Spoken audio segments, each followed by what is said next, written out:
ولا تأكلوا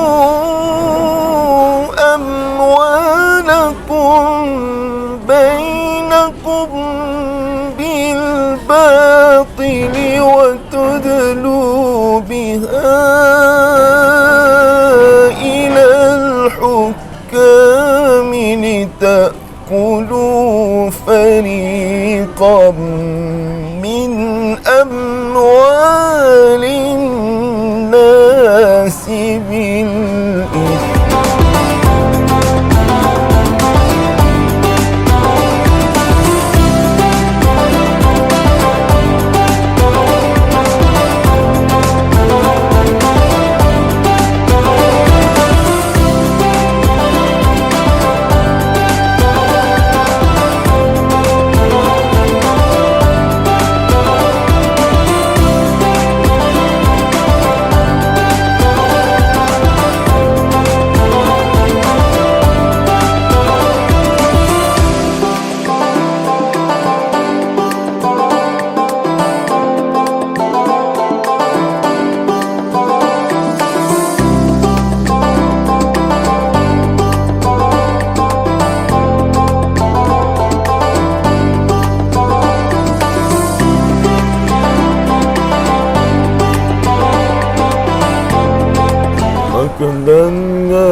makan dan ngaji, santapan jasmani, santapan rohani.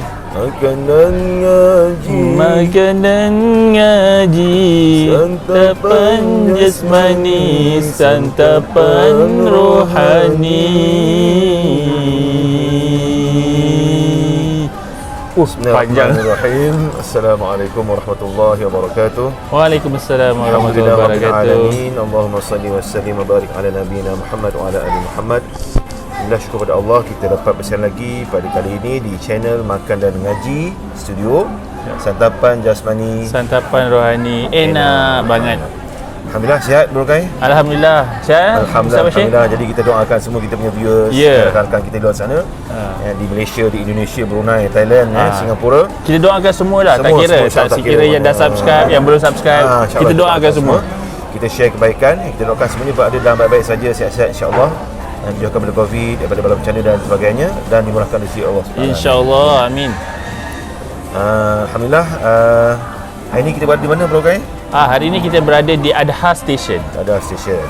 Adha Station ni berada berdekatan dengan kawasan Pekan Bangi Lama Pekan Bangi Lama.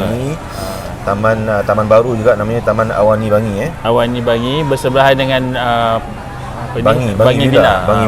Bangi Villa. So sini berkaitan dengan Bangi Villa, Taman Impian Putra. Ya, betul. Dekat juga dengan KTM Bangi Ya, betul. Kalau turun kat KTM Bangi tu boleh juga naik Grab ke datang sini Grab rasanya dah RM3 ke ni. Boleh lah nak cuba kan. Alhamdulillah. Bertukar-tukar selera. Baik, insya-Allah sebelum tu kita subscribe. Jangan lupa subscribe, share, like, komen dan juga jangan lupa tekan butang loceng tu untuk dapat informasi terkini. InsyaAllah kita cuba berikan konten yang terbaik dan lebih banyak lagi dan lebih kerap lah insyaAllah. Lebih kerap, lebih banyak manfaat kita nak share kan. Dan kita minta semua rakan-rakan kita tolong sharekan ni kebaikan ni, kita bawa kebaikan kepada semua insyaAllah. InsyaAllah. Mudah-mudahan bermanfaat. Alhamdulillah. Jadi hari ini kita nak bercerita tentang ni Bro Kai. Kita bercerita tentang hadiah versus rasuah. Hadiah versus rasuah? Betul kan? Kontroversi ni. Macam trending sekarang kan? Trending tu kontroversi. Hadiah versus rasuah Jadi yalah, kita punya konten tu kita nak bawa kebaikan kita nak share pada kita kebaikan sambil kita makan-makan kan. Jadi hadiah ni merupakan satu benda yang kalau ikutkannya Nabi suruh lah ataupun Nabi anjurkan kan. Bagi hadiah. Walaupun ada sebut dalam Quran kan. Jadi kalau kita boleh kongsikan satu hadis Nabi SAW hadiah berkenaan dengan hadiah ni, antaranya Nabi kata sabda Nabi SAW yang bermaksud saling memberi hadiahlah kalian. Bagi hadiah. Niscaya kalian saling mencintai. Ini hadis riwayat Bukhari Jadi ini hadis Nabi yang Nabi anjurkan kepada kita untuk kita saling memberi hadiah kepada siapa-siapalah, kawan kita, ahli keluarga dan sebagainya. Sebab sahabat ni dengan orang kata apa, ikhlas kan, tanpa ada kepentingan kan. Tak perlu ada event pun sebenarnya nak bagi hadiah ni kan. Ataupun pengharapan lagi. Maksudnya kita memberi hadiah tu sebagai tanda ingat kan. Ikhlas lah kan maksudnya. Disebabkan itu nescaya kita akan berkasih sayang ataupun nescaya kita akan saling mencintai antara sama lain Baik. Jadi ada juga hadis lain yang kita boleh kongsikan juga, antaranya yang disebutkan oleh Aisyah radhiyallahu anha, isteri Nabi SAW. Aisyah radhiyallahu anha berkata, Rasulullah SAW biasa menerima hadiah dan biasa pula membalasnya. Ini hadiah riwayat Bukhari Jadi ialah kalau kita ingat hadiah ni biasa orang cerita ialah bila ada event macam birthday kan, birthday anak, tak semestinya birthday kawan kan, maknanya kita boleh bagi hadiah.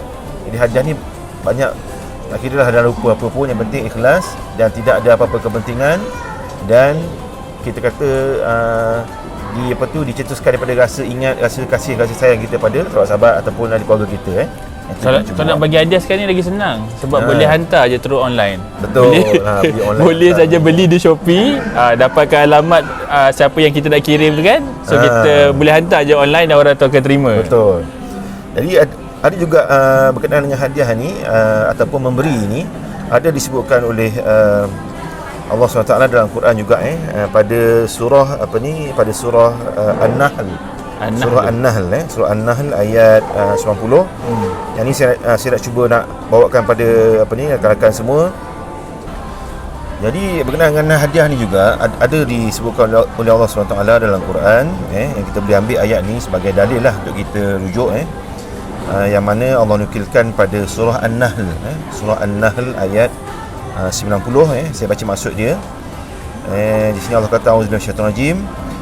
Sesungguhnya Allah SWT menyuruh kamu berlaku adil dan membuat kebajikan dan memberi kepada kaum kerabat, dan Allah melarang dari perbuatan keji, kemungkaran dan permusuhan. Dia jugalah yang memberi pengajaran kepada kita, kepadamu, kepada kita semua, agar kita semua dapat mengambil pelajaran. Ini ayat surah An-Nahl ayat 90, yang mana kita ambil di situ Allah kata memberi kepada kaum kerabat. Jadi memberi macam-macam lah kan. Jadi yang kita nak sentuh kat sini adalah memberi hadiah. Hadiah ni kita kata sebagai macam buah tangan pun boleh, ataupun macam tanda ingat kan.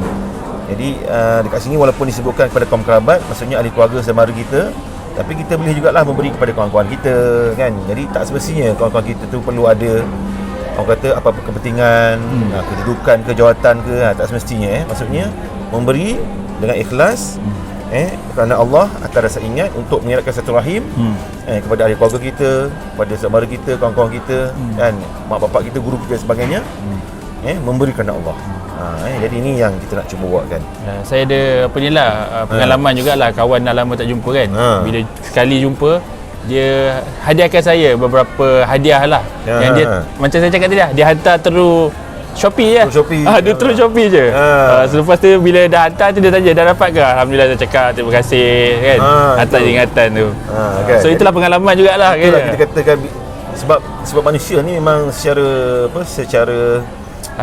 secara semula jadinya suka kan dihargai kan, ataupun mendapat sesuatu yang bernilai kan. Jadi kalau kita memberi hadiah, tanda ingat kan, membuatkan hati orang gembira, maksudnya di situ ada kebaikan yang dapat kita kongsikan. So lah dia punya hadiah tu nak kata tak adalah mahal, tapi dia menghargai kita rasa gembira lah kan. So terima kasih nak sebut nama ni kepada kawan saya Adini. Kalau menonton nanti insyaAllah saya nak ucapkan terima kasih lah kepada beliau. Bolehlah share subscribe kita punya ni kita punya channel dan sharekan pada kawan-kawan insyaAllah.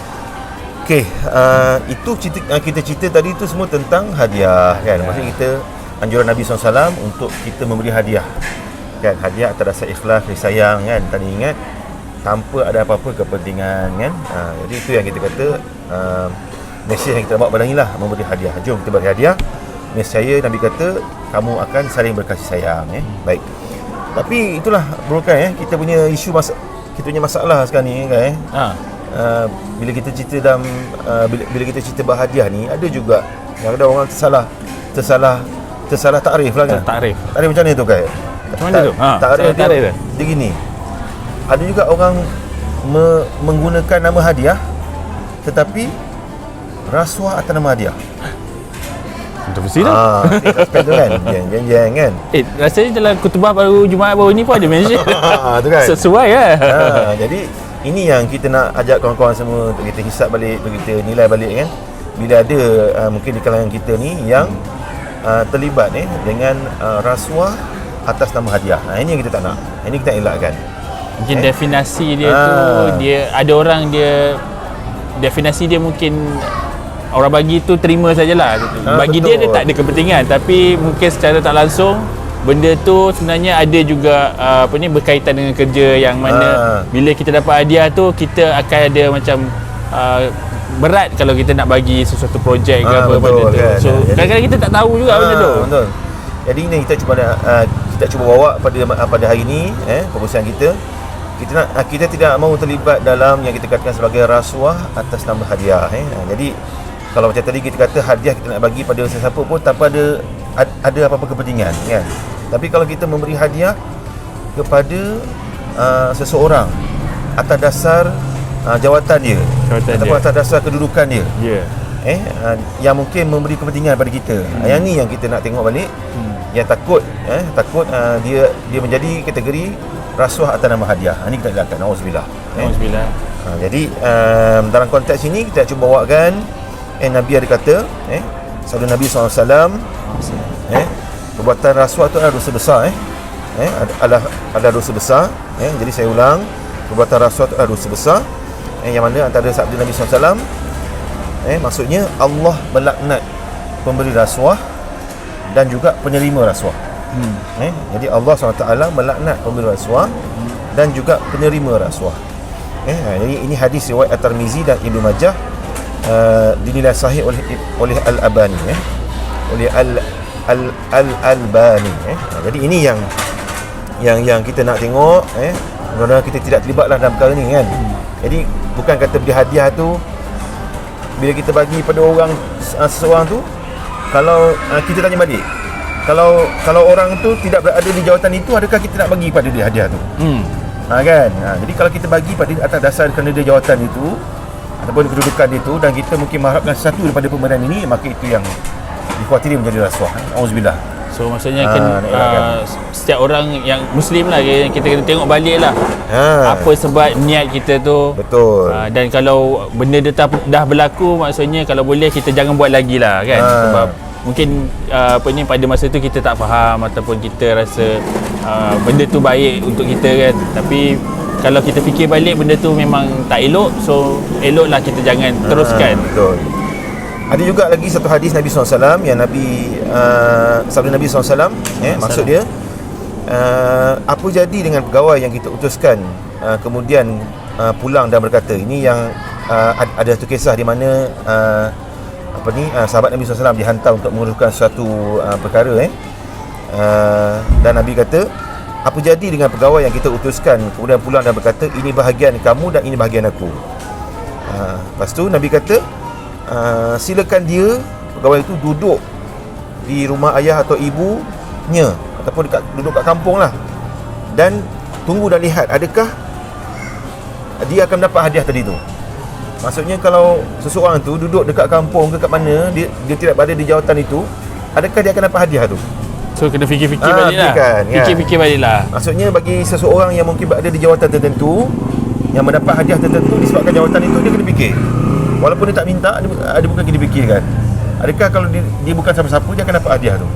Kan? Adakah, jadi kalau dia rasa dia duduk kat kampung dapat hadiah, ni okey. Tapi kalau disebabkan dia duduk kat situ, pegang satu jawatan, dia dapat tu, maka tu dia kena fikir balik kan. Itu yang kita nak cuba bawakan pada perkongsian kita pada malam ni, insya-Allah. Dan Nabi kata lagi, demi Allah, sekiranya dia ataupun pegawai berkenaan itu tidak mengambil sesuatu melainkan pada hari kiamat, nanti dia akan menanggung pemberian itu atas tengkuknya. Ini riwayat Al-Bukhari. Betapa Nabi memberi peringatan kepada orang-orang yang berada pada kedudukan tertentu yang menerima hadiah ni, kebalasan ni berat pada akhirat nanti. Auzubillah min zalik. Jadi itulah yang kita terlibatkan kita dalam kita orang kata apa, bertukar-tukar hadiah atau memberi hadiah ni, jangan kita terlupa ataupun jangan kita tersilap sambil jangan kita terlibat dalam yang kita kata sebagai rasuah atas nama hadiah kan. Ini kan. Pernah tak rasa seberokan menghadapi situasi itu? Setakat ni sebab saya bukan berada di jawatan yang tinggi. Setakat ni tak ada lah rasanya. Ya, Alhamdulillah. Jadi mudah-mudahan kita semua, kita doakan kita semua para penonton sekalian, kita tidak terlibat dalam gejala rasuah ataupun yang kita sebagai rasuah atas nama hadiah ni. Mudah-mudahan insya-Allah. Baik, dikit. Jadi untuk itu, untuk bagi kita lagi mendegaskan lagi untuk lebih kita menghayati lagi berkenaan dengan rasuah ini. Ada satu dalil yang kita boleh sharekan yang kita bacakan pada hari ini. Dalil dari Al-Quran berkenaan dengan rasuah ni. Kita ambil satu ayat daripada surah Al-Baqarah ayat 188. Baqarah 188. Ayat berkenaan dengan rasuah ini yang boleh kita jadikan sebagai rujukan kita ataupun peringatan lah untuk kita supaya jangan terlibat. Surah Al-Baqarah ayat 188. Jadi kita cuba bawakan dengan lagu Ras. Lagu Ras Lagu Ras. Ni dah pernah dah. Lagu Ras, tapi kita ambil yang part tinggi dia. Oh, saya tak sampai. Saya key rendah. Sebab kita bercerita tentang satu ayat yang memberi penegasan. Betul. Jadi kita ambil satu kita membacakan ayat ni dengan lagu Ras. Lagu Ras kita ambil part yang tinggi sikit. Ataupun part jawab dia tu ambil. Boleh? Cuba. Boleh. Baik. Auzubillahi minasyaitonirrajim. Bismillahirrahmanirrahim. Auzubillahi minasyaitonirrajim. Bismillahirrahmanirrahim. ولا تأكلوا أموالكم بينكم بالباطل وتدلوا بها إلى الحكام لتأكلوا فريقا من أموال الناس بالإثم. Allah ya Allah.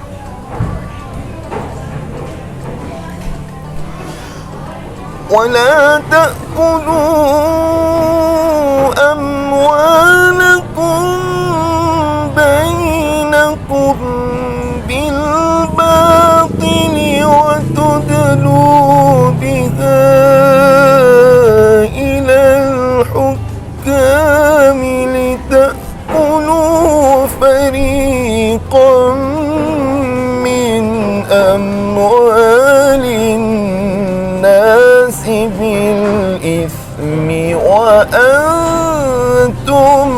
تعلمون. Allah. Sadaqallahul Azim. Sadaqallahul Azim. Itu dia ayat berkenaan dengan Terasa ketegasannya. walaupun ni dengan rasuah ataupun berkenaan dengan yang dikatakan sebagai penegasan Allah SWT dalam konteks memakan harta-harta dengan cara yang batil. Ini ayat pada surah Al-Baqarah ayat 188 yang bermaksud dan janganlah kamu makan atau mengambil harta orang-orang lain di kalangan kamu dengan jalan yang salah. Ataupun dengan jalan yang batil. Dan jangan pula kamu menghulurkan harta kamu ataupun memberi rasuah kepada hakim-hakim kerana hendak memakan ataupun mengambil sebahagian daripada harta orang lain dengan cara berdosa, padahal kamu mengetahui salahnya itu. Surah Allah Azim. Ini ayat yang kita nak kongsikan. Mudah-mudahan menjadi satu sandaran bagi kita untuk kita sentiasa berwaspada dan mengelak diri kita untuk tidak terlibat dalam rasuah ini ataupun yang seumpama dengannya ataupun rasuah atas nama hadiah. Nauzubillah min zalik. Jadi itu saja untuk kita punya segmen pertama. Segmen santapan rohani. Okey. Mudah-mudahan sharekan, mudah-mudahan bermanfaat. Okey, kita berjumpa pada segmen kedua insya-Allah. Kembali untuk segmen kedua. Alamak, audio terlupa record. Tak apalah, kita voice over. Ini adalah makanan sizzling seafood. Berasap dia datang. Nak hidang terus pada pelanggan. Dah berasap, baunya pun memukau. Sampai semua terbatuk lah. Mari kita tengok macam mana dia dihidangkan. Sizzling seafood ni dihidangkan atas panggil metal plate supaya dia boleh dihidang panas-panas. Itu dia. Tengok nampak sedap. Ada udang, ada ketam, ada sayur-sayuran, ada lala. Memang sizzling seafood. So kita pun ada tempah satu ni, sedap ni, nampak boleh makan.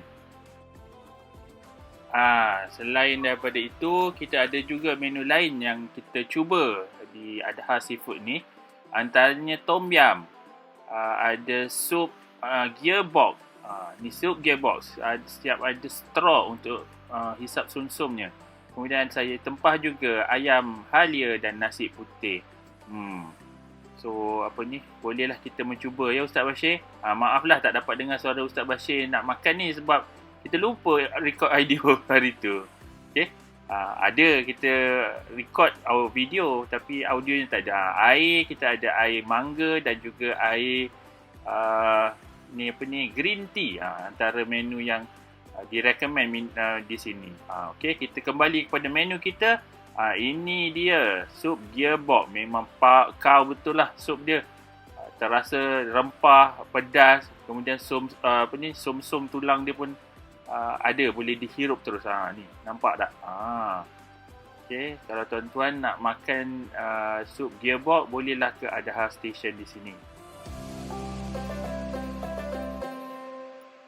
Kemudian tu inilah sizzling seafood tadi yang berasap sampai. Ni dah sejuk sikit, so kita cuba ya.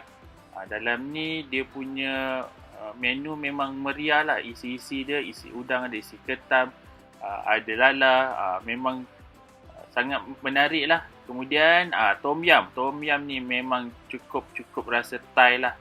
Memang nampak pekat, sedap, berlemak. Inilah tom yum Thai di Adha Seafood.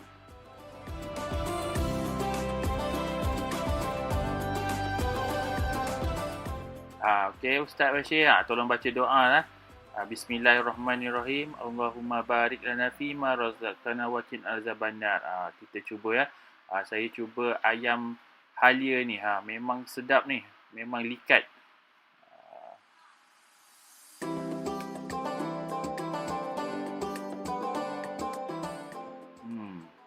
Jom kita cuba menu ni Ustaz Bashir. Kita ada tadi 4 jenis makanan ya. Ayam halia, sup gearbox, tom yum campur dan juga seafood sizzling. Ustaz Bashir, jemput makan.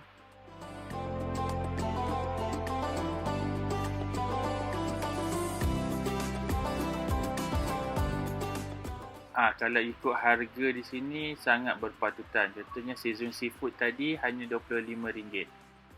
Kemudian sup gearbox ni saya kurang pasti berapa harganya. Tapi kalau tengok semua menu agak berpatutan lah harganya.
Dah lepas makan ni kami nak jumpa dengan owner dia, Cik Huzairi, ataupun lebih dikenali dengan Cik Ai. Dah lama berpengalaman peniaga tom yum ni. Sebelum ni dia buka di Kota Damansara, tapi sekarang ni dia dah pindah ke sini.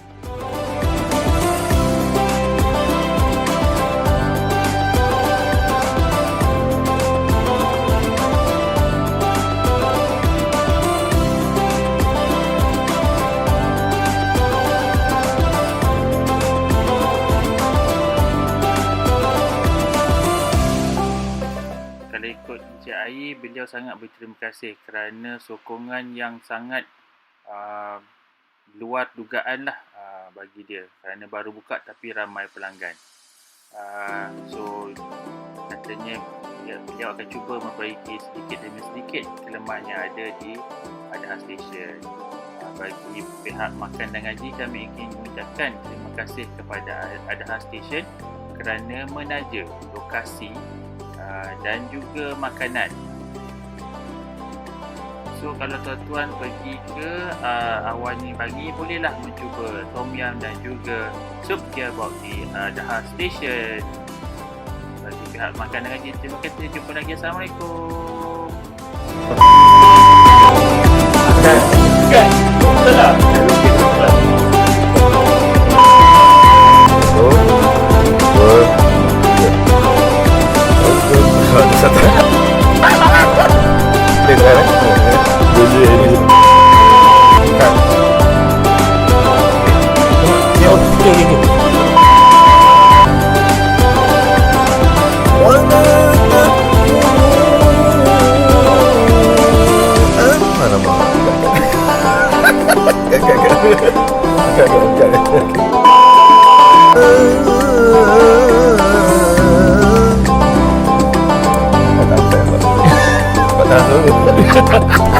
Belasah je.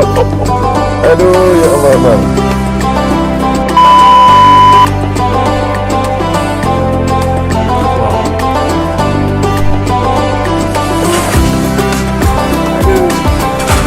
Sampai. Bukan apa ya. Kat.